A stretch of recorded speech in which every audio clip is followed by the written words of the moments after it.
अप्पासाहेब नलावडे सहकारी साखर कारखान्याची 30 तारखेला वार्षिक सर्वसाधारण सभा होत आहे। या सभेकडे संपूर्ण तालुक्याचं लक्ष लागलेलं आहे। त्या सभेच्या निमित्ताने आज गडिंग्लजमधील सेवानिवृत्त कर्मचारी संघटनेचे नेते शिवाजीराव खोत यांनी एक पत्रकार परिषद घेतली होती। त्यांच्याकडून आपण अधिक माहिती घेऊया। खोत साहेब, आज आपण पत्रकार परिषद घेतलेली आहे। पत्रकार परिषदेच्या निमित्तानं सभासदांना काय आवाहन करा? गडिंग्लज तालुका सहकारी साखर कारखान्याची वार्षिक सभा 30 तारखेला सोमवारी होते। गेल्या वर्षीची वार्षिक सभा अशा पद्धतीने गुंडाळून तत्कालीन चेअरमन डॉक्टर शापूरकर आणि त्यांच्या सभासद संबंधित लोकांनी सभास्थळावरून पलायन काढले। गेल्या वर्षभरामध्ये 2021 पासून आतापर्यंत 4 हंगाम कारखाना आज गळीत हंगाम बंद अवस्थेत तो कारखाना आहे। तो कारखाना एक हाती माझ्या हाती द्या, तो ऊर्जित अवस्थेला नेतो अशा पद्धतीचं भाषण गडिंग्लज तालुक्यातल्या 25,000 सभासदांच्या समोर केलं गेलं।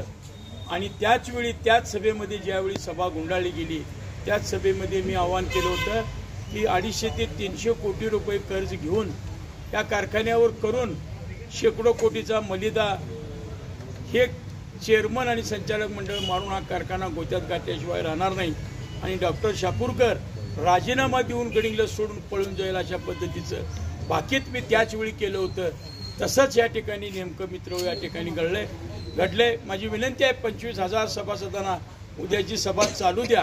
सभेतून उठून कोण चला संपली सभा म्हटलं तर मंजूर म्हणून उठून पळून जाण्याचा प्रयत्न सभासद संचालक मंडळाने करू नये।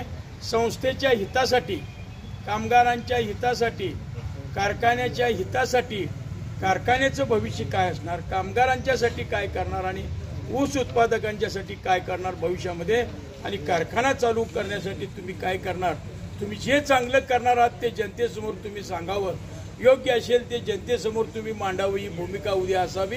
एवढीच गडिंग्लज तालुक्यातल्या तमाम सभासद बंधू भगिनींना आणि संचालक मंडळ, व्हाईस चेअरमन या सगळ्यांना माझी विनंती राहणार आहे। त्याचबरोबर साहेब, माझा पुढचा एक प्रश्न आहे। सध्याची कारखान्याची जी नाजूक स्थिती आहे, ही नाजूक स्थिती असल्यामुळे ह्या म्हणजे सभा चालणं अत्यंत गरजेचं आहे। त्याच पद्धतीने कारखान्याचे चेअरमन यांची सुद्धा अजून निवड झालेली आहे। सद्यस्थितीवर कारखान्यावर किती कोटीचं कर्ज आहे? आमच्या आकलनाप्रमाणे गेल्या जनरल सभेला डॉक्टर शापूरकरनी सांगितलं होतं की 180 कोटीची देणी आहेत। केडीसी बँकेकडून आलेलं 94 कोटी रुपये, आता गडिंग्लज कारखान्याला केडीसी बँकेने परत दिलेले 45 कोटी रुपये, साधारणपणे सेवानिवृत्त कर्मचाऱ्यांचं व्याजासकट ब्रिक्स आणि कारखाना मिळून 58 कोटी ते 60 कोटी रुपये देणं, अशा पद्धतीनं 350 कोटी जवळजवळ या कारखाना खाईत घालण्याचं काम डॉक्टर शापूरकर, व्हाईस चेअरमन आणि त्यांच्या सहकार्याने या ठिकाणी केलंय। मला वाटत नाही हा कारखाना फक्त साखर, ऊसापासून साखर तयार करून आणि ती विक्री करून तो चालेल भविष्यामध्ये। परत गेल्या वेळच्या 1 लाख टन ऊस गाळीत केला, अर्धवट हंगाम केला, 22 कोटीचा तोटामध्ये गेल्या वर्षी गेला। त्याच्या आदल्या वर्षी स्वर्गीय शिंदे साहेबांनी तो चालवण्याचा प्रयत्न केला, त्याही वर्षी 15 कोटीचा तोटा कारखान्याला परत झाला। आताही परत चालू करण्याचा प्रयत्न केला तर अनेक 25-30 कोटीचा वेगळा तोटा या कारखान्यामध्ये होण्याची शक्यता आहे। खरं वास्तविक गडिंग्लज तालुक्यातल्या जाणत्या लोकांनी त्या विषयावर एकत्रित सर्व पक्षाची मिटिंग घेऊन, म्हणून मी जिल्ह्याचे पालकमंत्री मुश्रीफ साहेबांना आम्ही सांगितलं होतं की गडिंग्लज तालुका कारखाना बरखास्त करा।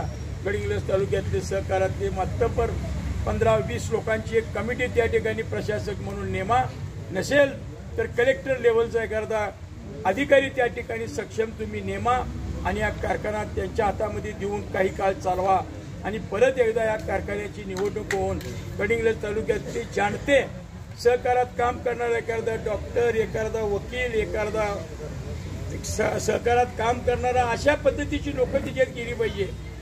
कारखाना बुडवून पळून गेणारा डॉक्टर मला नको, फसवून मी म्हणत नाही।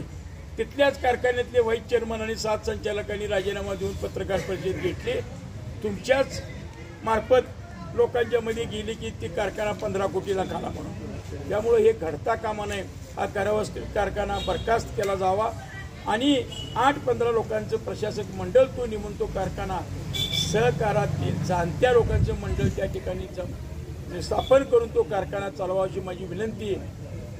आदरणीय जिल्ह्याचे नेते हसन मुश्रीफ साहेबांना नसेल तर केडीसी बँकेचं जेवढं वज्ज तुम्ही या कारखान्यावर करायला लागलाय ते साहेब मुद्दाम तुम्ही करायला लागलाय का अशी मला शंका यायला लागली. म्हणजे केडीसी बँकेचं प्रचंड कर्ज जसं दौलतवर झालं आणि ते शेवटी निविदा काढून 40 वर्षाला चालवाय दिली, त्याच पद्धतीने गडिंग्लज तालुक्याला सुद्धा किती कर्ज मागताय ते मागा, काय लुटताय ते लुटा, पण उद्या तो कारखाना विकायची ताकद आणि क्षमता मात्र केडीसी बँकेच्या हातात जाणार आहे. त्यामुळे कारखाना कोण घेते तेवढं तुम्ही लक्षात गडिंग्लज तालुक्यातल्या 25,000 सभासदांनी घेतलं पाहिजे, एवढंच या ठिकाणी माझी आपल्याला विनंती आहे. धन्यवाद. जय हिंद, जय महाराष्ट्र. धन्यवाद खूप सर.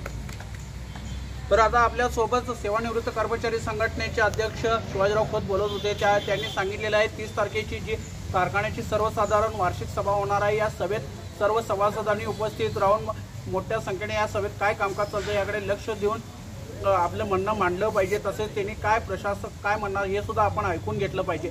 त्यामुळे या सर्व घडामोडीकडे गडिंग्लज तालुक्याचं लक्ष लागून राहिलेलं आहे. सत्यवार्ता न्यूजसाठी कॅमेरामन अमित पुरी यांच्यासह धनंजय शेट्टे, गडिंग्लज.